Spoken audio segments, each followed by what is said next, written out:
الجلاس بن سوید خان اللہ و رسولہ، حضور جلاس بن سوید نے اللہ اور اس کے رسول سے خیانت کی ہے، وہو عمی، اور میرا چچا لگتا ہے۔ اگلے لفظ سنیے، وقد تبرأت الی اللہ ثم الیک منہ، حضور میں پہلے اللہ کے حضور پھر آپ کے حضور اس سے بیزاری کا اعلان کرتا ہوں۔ حضور میرا اس سے کوئی تعلق نہیں ہے، میرا اس سے کوئی واسطہ نہیں ہے۔ میں اللہ سے بھی کہتا ہوں میرے مالک، میرا چچا سے کوئی تعلق نہیں ہے چونکہ وہ تیرے محمد کا دشمن ہے۔ حضور میں آپ سے بھی کہتا ہوں کہ میرا میرے چچا سے کوئی تعلق نہیں ہے چونکہ وہ آپ کا دشمن ہے۔ قالا وماذا قال، حضور نے فرمایا بچے اس نے کیا کہا ہے؟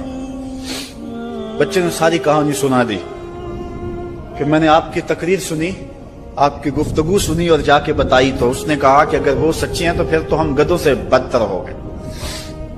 حضور نے صحابہ کو بلایا، کہا کہ یہ واقعہ پیش آیا ہے، بتاؤ کیا کریں۔ صحابہ نے عرض کی ھذا طفل صغیر لا تصدقه فهو لا یعی ما یقول والجلاس بن سوید یصلی معنا وهو شیخ کبیر وعاقل، حضور یہ بچہ چھوٹا ہے، کم عقل ہے، کم سمجھ ہے، یہ تو اپنی بات بھی نہیں صحیح طرح سمجھ سکتا، جو کہتا ہے تو وہ بھی نہیں جانتا، اور جلاس بن سوید بڑی عمر کا آدمی ہے، ہمارے ساتھ نمازیں پڑھتا ہے اور عاقل شخص، تو آپ اس بچے کی بات کی پرواہ نہ کیجیے اور اس کی خبر کی تصدیق نہ کیجیے۔ ادھر جلاس بن سوید کو جب پتا چلا تو اس نے بھی قسمیں کھانی شروع کر دی کہ میں نے تو کوئی بات کہی نہیں ہے، ایک چھوٹے سے بچے نے جا کے ویسے ہی بات کر دی۔ تو حضور نے اس بچے کی بات کو نظر انداز کیا صحابہ کے کہنے پہ۔ اب اس بچے نے جب دیکھا کہ میری بات حضور نے قبول نہیں کی ہے تو اس نے جھولی پھیلا لی اور آسمان کی طرف دیکھ کر کے کہا اللہم ان کنت صادقا فصدقنی وان کنت کاذبا فکذبنی، اے اللہ اگر میں جھوٹا ہوں تو مجھے جھوٹا کر دے، اور اگر میں سچا ہوں تو میری سچائی کا اعلان کر دے۔ یہ بچے نے جب بات کی تو ابھی اس نے منہ پہ دعا مانگ کے ہاتھ نہیں پھیرے تھے کہ جبریل آ گئے، اور سورہ توبہ کی آیت نازل ہوئی یحلفون باللہ ما قالوا وَلَقَدْ قَالُوا كَلِمَةَ الْكُفْرِ وَكَفَرُوا بَعْدَ اسْلَامِهِمْ، یہ قسمیں کھاتے ہیں کہ ہم نے یہ بات نہیں کی ہے، محبوب انہوں نے اسلام لانے کے بعد کلمہ کفر بولا ہے، انہوں نے کلمہ کفر بولا ہے، اس نے بات کہی ہے۔ تو اللہ تعالیٰ کے محبوب نے اس بچے کو اپنے پاس بلایا، کہا مرحبا بالذی صدقہ ربہ من فوق سبع سماوات، خوش آمدید وہ بچے جس کی 7 آسمانوں سے اوپر رب نے بھی گواہی دی ہے، جس کی رب نے بھی گواہی دی ہے۔ پھر حضور نے اس بچے کے کان کو پکڑا اور فرمایا وفت اذنک یا غلام وصدقک ربک، بچے تیرے کان نے ٹھیک ہی سنا تھا اور تو وہ ہے جس کی گواہی اور جس کی تصدیق میرے رب نے فرمائی۔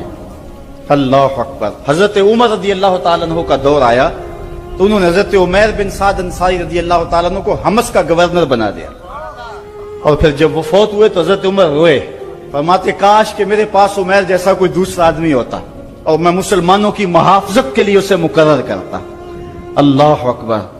تو حضور علیہ الصلوۃ والسلام کی محبت اور حضور کے ساتھ وفا کا یہ رشتہ اور یہ تعلق اور یہ گہرا ربط اللہ تعالیٰ کی محبت کا بندے کو مستحق کرتا ہے۔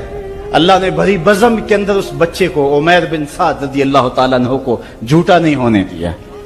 تو اقبال کہتا ہے کی محمد سے وفا تو نے تو ہم تیرے ہیں، یہ جہاں چیز ہے کیا لوح و قلم تیرے ہیں۔ کسی امیر شخص کا نام ہے کیا بدن کے اوپر پیوند لگے لباس پہننے والے وہ فاقہ مست کیا امراء کی فہرست میں آتے تھے؟ ہمیں تو وہ کہانی بھی اسلام کی غربت کی یاد آتی ہے کہ جب احد کے اندر 70 شہیدوں کے لاشیں پڑے ہوئے ہیں تو حضرت صفیہ حضور کی پھپھی اپنے بھائی حمزہ کے لیے 2 چادریں لے کر کے کفن کی آتی ہے، تو حضور علیہ السلام نے فرمایا کہ جس قبر میں حمزہ کو دفن کیا جائے اسی قبر میں مصعب بن عمیر کو بھی کفن دیا جائے اور دفن کیا جائے. اور کہا میرے چچا کے لیے اس کی جو بہن میری پھپھو جو 2 چادریں لے آئی ہے، کہا ایک چادر ہم مصعب بن عمیر کو دیں گے. یہ مصعب بن عمیر کون ہے؟ تاریخ پڑھو، کتنی دل آویز تاریخ ہے. مکے میں ایک امیر ترین خاتون ہے جس کے بیٹے کا نام مصعب ہے، اور وہ اپنے بیٹے کو اتنا خوبصورت لباس پہناتی ہے اور اتنے خوبصورت خوشبو اور عطر اس کو لگاتی ہے کہ مصعب بن عمیر جن گلیوں سے گزرتے تھے دیر تک وہ گلیاں مہکتی رہتی تھی. لوگ کہتے تھے یہاں سے مصعب گزر کے گیا ہوگا اس لیے یہ گلیاں مہک رہی ہیں. اچھا پھر مصعب پہ نظر پڑتی ہے میرے محمد عربی کی، اور مصعب بن عمیر حضور کی زلفوں کا اسیر ہو جاتا ہے. ماں کافرہ ہے، جب پتہ چلتا ہے تو اس کا لباس بھی چھین لیتی ہے، سہولتیں اور آسودگیاں بھی واپس لے لیتی ہے. پھر وہ وقت بھی آیا کہ مصعب بن عمیر حبشہ کی جانب ہجرت کر جاتے ہیں. مکے کے حالات کچھ تھوڑے سے خوشگوار نظر آئے تو وہ حبشہ سے واپس مکے جب پلٹے تو ان کے بدن پہ جو چادر تھی وہ جگہ جگہ سے پٹی ہوئی تھی. میرے آقا کریم علیہ السلام نے دیکھا تو حضور کی آنکھوں میں آنسو ٹپکنے لگے. کہا یہ وہی مصعب ہے جو اتنا خوش پوش نوجوان تھا کہ میں نے پورے مکے میں اس سے خوبصورت لباس پہننے والا کوئی دوسرا شخص نہیں دیکھا، اور آج میرے مصعب کو پہننے کے لیے جو چادر میسر ہے وہ بھی جگہ جگہ سے پھٹی ہوئی ہے. یہ اسلام کی غربت کی کہانی ہے. اور آج احد میں یہی مصعب بن عمیر شہید ہو جاتے ہیں اور ان کے لیے کفن بھی دستیاب نہیں ہے. حضور نے کہا جو میرے چچا کے لیے 2 چادریں لائی ہیں ان میں سے ایک کا کفن مصعب کو دے دو نا، اور دوسری چادر سے کفن میرے چچا کو دے دیا جائے. اچھا حضرت مصعب کے لیے بڑی چادر رکھ دی گئی اور حضرت امیر حمزہ کے لیے جو چادر تھی وہ چھوٹی تھی. اگر سر ڈھانپتے تھے تو پاؤں ننگے ہو جاتے، اگر پاؤں ڈھانپتے تھے تو سر ننگا ہو جاتا. حضور نے فرمایا میرے چچا کا سر ڈھانپ دو اور پاؤں کے اوپر اذخر نامی گھاس ڈال دو. میں یہ اسلام کی غربت کی کہانی تمہیں سنا رہا ہوں. جب میرے رسول کے چچا کے لیے پورے کفن کا ٹکڑا بھی دستیاب نہیں تھا، اسلام اس وقت بھی عزت پا گیا تھا. اسلام اس وقت بھی ذلیل نہیں تھا، اسلام اس وقت بھی سربلند تھا، اور اسلام اس وقت بھی عزتوں کی مسند پہ تھا. یہ اسلام کا وہ دور ہے کہ جب حضور مسجد نبوی سے باہر نکلتے ہیں تو آگے حضرت عمر و ابو بکر رضی اللہ تعالی عنہما کھڑے ہیں. چہرے کے اوپر عجیب اداسی ہے. کہا عمر ابو بکر اس وقت کیوں کھڑے ہو؟ عرض کی حضور بھوک نے گھر میں ٹکنے نہیں دیا، ہم نے چاہا حضور کا چہرہ دیکھ لیں تو کچھ پیاس بجھ جائے، کچھ بھوک مٹ جائے. حضور نے فرمایا میرا حال بھی یہی ہے، جس چیز نے تجھے گھروں سے نکالا ہے وہی چیز مجھے گھر سے نکال لائی ہے. چلتے ہوئے حضرت ابو ایوب انصاری کے گھر کے قریب سے گزرے.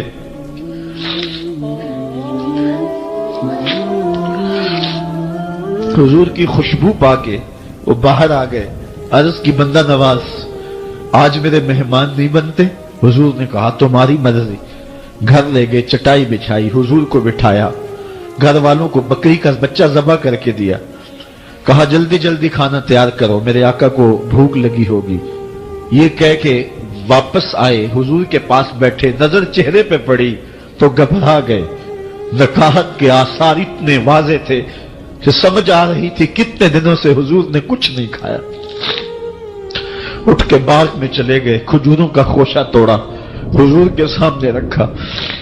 کہا بندہ نواز جب تک کھانا تیار نہیں ہوتا یہ کھجوریں تناول فرمائیں.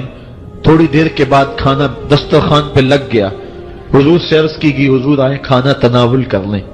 حضور نے دسترخوان پر تشریف فرما ہو کر کے حضور نے کپڑا اٹھایا تو حضور نے جب دیکھا کہ کھانا ہے تو حضور نے ایک روٹی لی اور چند بوٹیاں اٹھائیں اور ایک خادم کو بلا کر کے کہا جاؤ ہمارے گھر دے آؤ، میری بیٹی فاطمہ کتنے دنوں سے بھوکی. کہا جاؤ ہمارے گھر دے آؤ، میری فاطمہ کتنے دنوں سے بھوکی بیٹھی ہوئی ہے.